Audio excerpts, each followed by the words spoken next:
Class is now in session. I'm Professor Hockey, and today we will be doing another Sharks debate. The topic of this one, well, let's set the scene first. So the Sharks in the 2014-15 season were not a particularly good team. They would end up missing the playoffs for the first time in a while, and Doug Wilson had said that the Sharks as a whole were going to take one step back so that they could take two steps forward. So at the end of that season, Doug Wilson made some pretty big moves. It was kind of rare up to that point that Doug Wilson would make any big free agent signings, and while these two weren't huge free agent signings, they were certainly notable. They traded for Martin Jones, they drafted Timo Meier 9th overall, and they signed both Paul Martin and Joel Ward to two contracts which would help shore up the team. And of course, going to that season, the 2016 season would be the Sharks' only trip to the Stanley Cup Finals yet in their franchise history. So obviously these two players that Doug Wilson signed in free agency, Martin and Ward, played huge parts. But the question here would be, like it was with Niemi and Jones, which of these two contracts were actually better? Now, this isn't a question of which of these two players was more useful for the Sharks during that one season, but instead evaluating their contracts over the terms that they had. So the 4 years for Martin and the 3 years for Ward.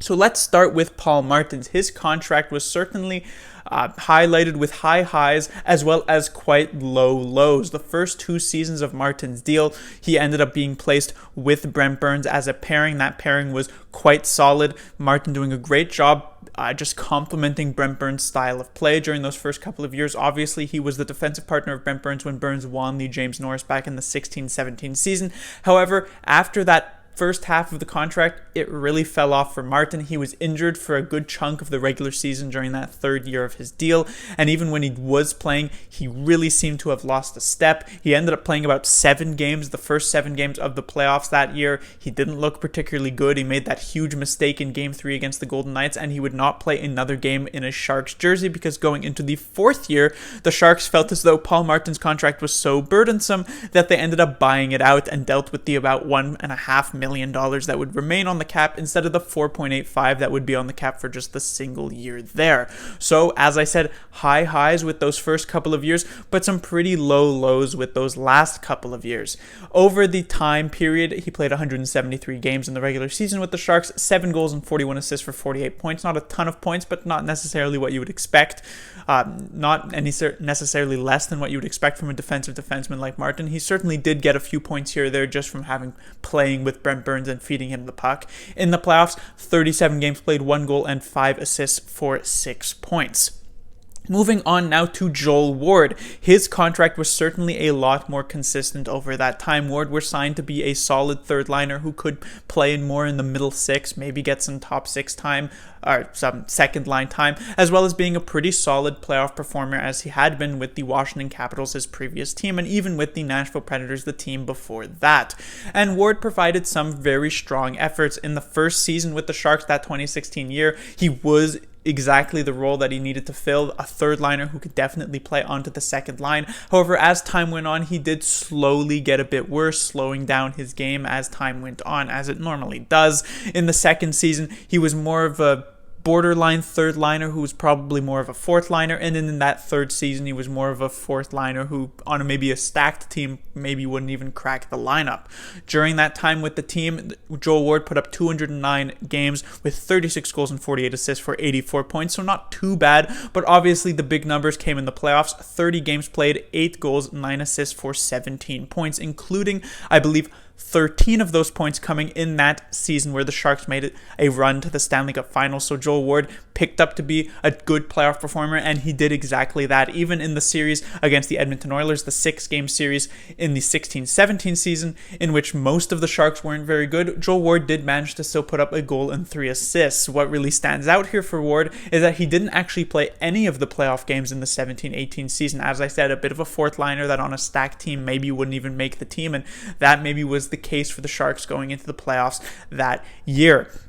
However, unlike with Martin, who ended up having to be bought out and was a real liability at times during that third year, Joel Ward was never a huge problem for the Sharks. He sort of just fell off with time pretty gracefully. The contract for Ward was never a huge problem for the Sharks, and so it was pretty consistently strong, a pretty solid, good contract. So when it comes to comparing these two, do you value the high highs of Paul Martin, or do you value the consistency and the solidness of Joel Ward? Personally, like I did with Martin Jones and Antti Niemi, the comparison there, I am valuing Paul Martin's contributions more. When you ask fans of teams like the Los Angeles Kings and the Chicago Blackhawks, teams who are now just not very good anymore, and you say, well, are you okay with not being very good? And they'll say, well, yes, because at our peak, we ended up winning 2 Stanley Cups, if you're a Kings fan, let's just say. So I would take 5 or even 10 years in the basement just because I got to see those 2 Stanley Cups won. And that's sort of the case here with Paul Martin. Yes, the 3rd year was bad. Yes, the 4th year was bought out. But he was so good for the Sharks in those first couple of years that I can begin to excuse that. And I still feel like the value that the contract brought was still higher than Joel Ward's. You know, the 15-16 season and the 16-17 season were pivotal years for the Sharks. They were coming in with a new coach. They were coming in with a new starting goaltender. And after they had missed the playoffs, people were wondering if the Sharks window had passed, even though, we're still asking that question to this day. At that time, Joe Thornton was getting up there on the wrong side of 30. He was, 35 or 36 going into that season.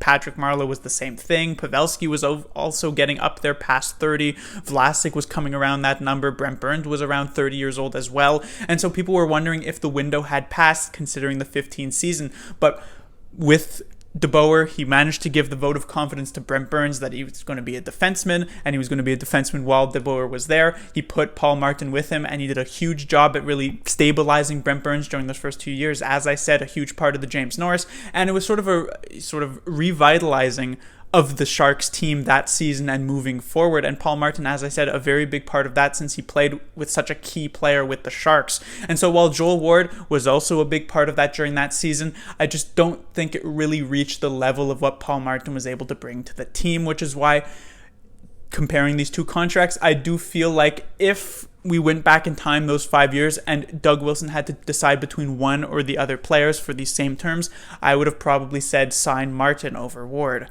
Class dismissed.